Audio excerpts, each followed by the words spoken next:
ചൈനയുടെ ഭാഗത്തുനിന്ന് വർദ്ധിച്ചു വരുന്ന ഭീഷണി നേരിടാനായിട്ട് അമേരിക്ക ഇപ്പം ജപ്പാനിൽ ഒരു ടൈഫൺ മിസൈൽ സിസ്റ്റം സ്ഥാപിക്കുന്നു വരുന്നു. മുമ്പ് മറ്റേതോ രാജ്യങ്ങളിലൊക്കെ ഇതുമായിട്ട് പോയതല്ലേ? അതായത് 2 രാജ്യങ്ങളിലും മുമ്പ് ഇത് കൊണ്ടുപോയി. അത് ഈ സൈനികാഭ്യാസങ്ങളുടെ ഭാഗമായിട്ടാണ് കൊണ്ടുപോകുന്നത്. ഓസ്ട്രേലിയയിലും കൊണ്ടുപോയിട്ടുണ്ട്, ഫിലിപ്പീൻസിലും കൊണ്ടുപോയി. ഫിലിപ്പൈൻസ് ജപ്പാനിൽ നിന്ന് ഭീഷണി നേടുന്നുണ്ടല്ലോ. അപ്പോൾ മറ്റേ ചൈനയും സൗത്ത് ചൈന സീയിൽ ജപ്പാനെതിരെയും ഫിലിപ്പൈൻസിനെതിരെയൊക്കെ നിലകൊള്ളുന്നുണ്ട്. അപ്പോൾ അതുകൊണ്ട് ഈ ഫിലിപ്പൈൻസിൽ സൈനികാഭ്യാസമായിട്ട് അമേരിക്ക ഈ ടൈഫൺ മിസൈൽ സിസ്റ്റം കൊണ്ടുപോയി കഴിഞ്ഞപ്പോൾ അത് സ്ഥിരമായിട്ട് അവിടെ വേണം എന്ന് ഫിലിപ്പൈൻസ് കഴിഞ്ഞ കൊല്ലം പറഞ്ഞതിനെ തുടർന്ന് സ്ഥിരമായി ഒരു ടൈഫൺ മിസൈൽ സിസ്റ്റം, ഇത് ലോങ് റേഞ്ച് ദീർഘദൂര മിസൈലുകളാണ്. ടൊമാഹോക്ക് ഒക്കെ SM-6 ടൊമാഹോക്ക് ഈ മിസൈലുകൾ 16 എണ്ണം ഒരേ സമയം അയക്കാവുന്ന സിസ്റ്റമാണിത്. ആ സിസ്റ്റം ഫിലിപ്പൈൻസിൽ സ്ഥിരമായി കഴിഞ്ഞ കൊല്ലം അമേരിക്ക സ്ഥാപിച്ചിട്ടുണ്ട്. ഇപ്പം ജപ്പാനിലും ഇത് സ്ഥാപിക്കുകയാണ് സൈനികാഭ്യാസത്തിൻ്റെ ഭാഗമായിട്ട്. ജപ്പാനിലിത് ഇവാകുനി എന്ന് പറഞ്ഞ താവളത്തിലാണ് സ്ഥാപിക്കുന്നത്. അവിടെ നിന്ന് ഷാങ്ഹായ് 700 കിലോമീറ്റർ മാത്രം ദൂരെയാണ്. കിഴക്കൻ ചൈന സീയുടെ അപ്പുറത്തെ കരയിൽ 700 കിലോമീറ്ററേ ഉള്ളൂ ഷാങ്ഹായ്. അപ്പോൾ നിങ്ങളിങ്ങനെ മറ്റേ ഇന്ത്യയായിട്ടും റഷ്യയുമായിട്ടും ഒക്കെ ഇങ്ങനെ കെട്ടിപ്പിടിച്ച ഇപ്പോൾ മറ്റേ ഇത് വരുന്നുണ്ട്, വിക്ടറി പരേഡ്. ഇത് കഴിഞ്ഞിട്ട് വിക്ടറി പരേഡ് നടക്കും അവിടെ. മോദി വിക്ടറി പരേഡിന്റെ സമയത്ത് അവിടെ ഇല്ല. പക്ഷെ 26 രാജ്യങ്ങൾ, ഷഹബാസ് ഷെറീഫ് ഉൾപ്പെടെ, മുയിസു, ഇങ്ങനെ Indonesia, Vietnam, Malaysia, Nepal, Kazakhstan, Kim, ഉത്തര കൊറിയ എന്ന് അങ്ങനെ 26 രാജ്യങ്ങളിൽ നിന്നുള്ള രാഷ്ട്രത്തലവന്മാര് വരുന്ന സ്ഥലമാണ്. അപ്പോൾ വിക്ടറി പരേഡും ഒക്കെ നടത്തുന്നുണ്ട്. വിക്ടറി പരേഡ് നടത്തുന്നത് തന്നെ ജപ്പാനെ പേടിപ്പിക്കാൻ വേണ്ടിയിട്ടാണ്. അതിനുവേണ്ടിയാണ്. കാരണം എന്താണെന്ന് വെച്ചാൽ വിക്ടറി പരേഡ് എന്താ, 1945 ജപ്പാൻ കീഴടങ്ങിയതിൽ ഉള്ള സന്തോഷ പ്രകടനമാണ് വിക്ടറി പരേഡ് എന്ന് പറയുന്നത്. 80ാം വാർഷികമാണ്. അതെ, 1937 ചൈനയും അന്നത്തെ സോവിയറ്റ് യൂണിയനും ഒക്കെ ഈ രണ്ടാം ലോകയുദ്ധത്തിൽ സഖ്യശക്തികളുടെ ഭാഗമാണ്. ജപ്പാൻ ഹിറ്റ്ലറിന്റെ കൂടെയാണല്ലോ അന്ന്. അച്ചുതണ്ട് ശക്തികളുടെ ഭാഗമാണ്. അപ്പൊ ജപ്പാൻ ചൈനയും സോവിയറ്റ് യൂണിയനും ഒക്കെ എതിരായ ആക്രമണം നടത്തുന്ന ശക്തിയാണത്. അപ്പൊ ജപ്പാൻ കീഴടങ്ങിയതിന്റെ വാർഷിക ആചരണമാണ് ചൈനയിൽ നടത്തുന്നത്. ചൈനയ്ക്കുള്ള ഒരു മെസ്സേജാണത്.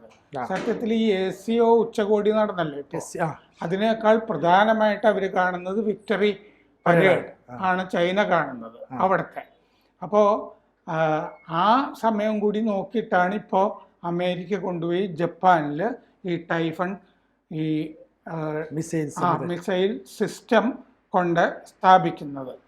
അപ്പോൾ ഈ ടൊമാഹോക്ക്, SM-6 ഈ മിസൈലുകളുടെ ലോഞ്ചർ ആണ് ശരിക്ക് നമ്മളീ പറയുന്ന ടൈഫൺ സിസ്റ്റം. ആ മിസൈലുകളും കൂടി അടങ്ങിയ മിസൈൽ സംവിധാനം ആണിത്. അപ്പോൾ ഫിലിപ്പീൻസിലും ഓസ്ട്രേലിയയിലും ഇത് വെച്ചു. പക്ഷേ ഫിലിപ്പൈൻസിൽ കൊണ്ടുപോയി ഈ ടൈഫൺ വെച്ച് കഴിഞ്ഞപ്പോൾ ചൈന പ്രതിഷേധിച്ചു. എത്രയും പെട്ടെന്ന് അത് അവിടെ നിന്ന് എടുത്തുകൊണ്ട് പോകണം, ഇത് ഇവിടുത്തെ മേഖല സംഘർഷം വളർത്തും, ഇത് ചെയ്യുന്നത് ശരിയല്ല എന്ന് ചൈന പറഞ്ഞിട്ടുണ്ട്. ജപ്പാനാണെങ്കിൽ പ്രതിരോധ ബജറ്റ് 60 ബില്യണായിട്ട് കൂട്ടിയിട്ടുണ്ട്. ഇപ്പോൾ 5.2 ലക്ഷം കോടി രൂപ വരും. അത് ജപ്പാനിൽ താൽക്കാലികമായിട്ടാണ് ഈ ടൈഫൺ മിസൈൽ സംവിധാനം അമേരിക്ക കൊണ്ടുവയ്ക്കുന്നത്. സെപ്റ്റംബർ 11 മുതൽ 25 വരെ ആണിത് ഉണ്ടാവുക. അതായത് റെസല്യൂട്ട് ഡ്രാഗൺ എന്ന് പറഞ്ഞിട്ടൊരു സൈനിക അഭ്യാസം നടക്കുന്നുണ്ട്. അതിൻ്റെ ഭാഗമായിട്ടാണ് വെക്കുന്നത്. ഇത് ജപ്പാൻ ടൈംസ് ആണ് റിപ്പോർട്ട് ചെയ്തിരിക്കുന്നത് ഈ വിവരങ്ങൾ. അപ്പോൾ അമേരിക്കൻ മറൈൻ എയർ സ്റ്റേഷൻ ഉണ്ട്, നാവികസേനയുടെ വ്യോമത്താവളം ഇവാകുനിയിലുണ്ട് ജപ്പാനിൽ. ആ ഇവാകുനിയിലാണ് കൊണ്ട് താൽക്കാലികമായിട്ട് ഇത് വെക്കുന്നത്. ഈ താൽക്കാലികമായിട്ട് കൊണ്ടുവയ്ക്കുമ്പോൾ ഫിലിപ്പീൻസിലൊക്കെ ഒരു ഫയറിംഗ് ടെസ്റ്റ് ഉണ്ടായിരുന്നു, മിസൈൽ അയക്കുന്ന പരിപാടി പേടിപ്പിക്കാൻ. അതിവിടെ നടക്കുമോ എന്നുള്ളത് വ്യക്തമല്ല. ഈ ജപ്പാനിൽ ഇത് കൊണ്ടുവച്ചിട്ട് ലൈവ് ഫയർ ടെസ്റ്റ് എന്ന് പറയുന്നത്. അപ്പോൾ ഈ സിസ്റ്റം ഫിലിപ്പൈൻസിൽ 2 തവണ കഴിഞ്ഞ കൊല്ലം ഇത് മറ്റേ സൈനികാഭ്യാസത്തിൻ്റെ ഭാഗമായിട്ടുണ്ടായിരുന്നു. എക്സർസൈസ് ബലിക്കത്തൻ എന്ന് പറയുന്ന ഒന്ന്, 2 എക്സർസൈസ് സലാത്ത് നിബ് എന്ന് പറയുന്നത്, 2 സൈനികാഭ്യാസത്തിൽ. അന്ന് അവിടെ കൊണ്ട് ചെന്നത് ഇപ്പോഴും ഫിലിപ്പൈൻസിലുണ്ട്. അപ്പോൾ ചൈനീസ് നഗരങ്ങളെ ഇതിന് ലക്ഷ്യം വയ്ക്കാൻ പറ്റും.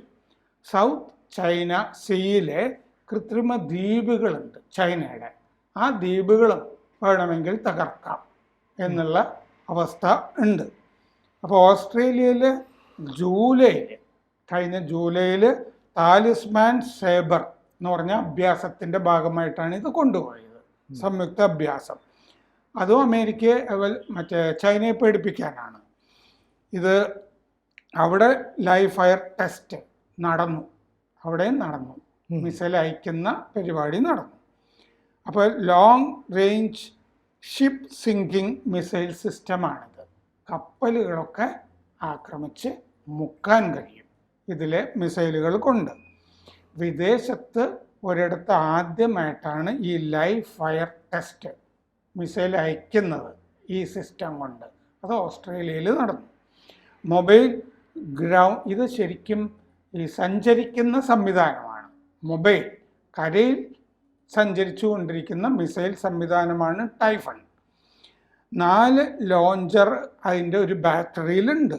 ഓരോന്നും 4 മിസൈൽ ഒരു സമയം അയക്കും. അങ്ങനെ 4 ലോഞ്ചറാണല്ലോ.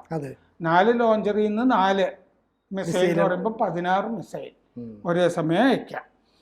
SM-6 200 കിലോമീറ്ററാണ് എയർ, അതായത് ആകാശത്ത് നിന്നും കടലിൽ നിന്നുമൊക്കെയുള്ള ഭീഷണികളെ ചെറുക്കാവുന്ന മിസൈലാണത്. ടൊമാഹോക്കിന് 1600 കിലോമീറ്ററാണ് റേഞ്ച്. ടൊമാഹോക്ക് നമ്മൾ ഗൾഫ് യുദ്ധത്തിൻ്റെ സമയത്ത് ടൊമാഹോക്ക് പാട്രിയോട്ടൊക്കെ അന്ന് കേട്ടു തുടങ്ങിയതാണ്. പിന്നെ തായ്വാനെ പേടിപ്പിക്കാം. സൗത്ത് ചൈന സീയിലെ മറ്റ് നീക്കങ്ങൾ നടക്കുന്നുണ്ടല്ലോ. ഇപ്പം അമേരിക്കയുടെ യുദ്ധക്കപ്പലുകളൊക്കെ സൗത്ത് ചൈന സീയിൽ വന്ന് താവളം അടിച്ചിട്ടുണ്ട്. ഫിലിപ്പൈൻസിനെ സഹായിക്കാനും തായ്വാനെ സഹായിക്കാനും. ഫിലിപ്പൈൻസുമായിട്ട് കരാറുമുണ്ട്, സൈനിക കരാർ. ആര് ആക്രമിച്ചാലും അത് അമേരിക്കയെ ആക്രമിച്ചതായിട്ട് കരുതും, ഞങ്ങൾ സഹായിക്കും എന്ന് പറയുന്ന കരാറുണ്ട്. അപ്പം നമ്മളും അടുത്ത കാലത്ത് ഇന്ത്യ ഫിലിപ്പൈൻസുമായിട്ട് സംയുക്ത അഭ്യാസം നടത്തിയിരുന്നു. നമ്മളത് ചർച്ച ചെയ്തിരുന്നു കഴിഞ്ഞ മാസം. ആദ്യമായിട്ട് ഫിലിപ്പൈൻസുമായിട്ട് നമ്മുടെ യുദ്ധക്കപ്പലുകൾ അങ്ങോട്ടേക്ക് പോയിട്ട് അവിടെ യുദ്ധക്കപ്പലുകൾ അവിടെ പോവുകയും ചെയ്തിരുന്നു. അപ്പോൾ തായ്വാന് South China Sea, East China Sea, ഇവിടെ നിന്നൊക്കെയുള്ള ഭീഷണികളെ ചെറുക്കാൻ വേണ്ടിയിട്ടാണ് ഈ സംവിധാനം. ഇവാക്കുനിയിൽ നിന്ന് നേരത്തെ പറഞ്ഞ പോലെ ഷാങ്ഹായ് അക്കരയിൽ 700 കിലോമീറ്റർ മാത്രം ദൂരെയാണ്.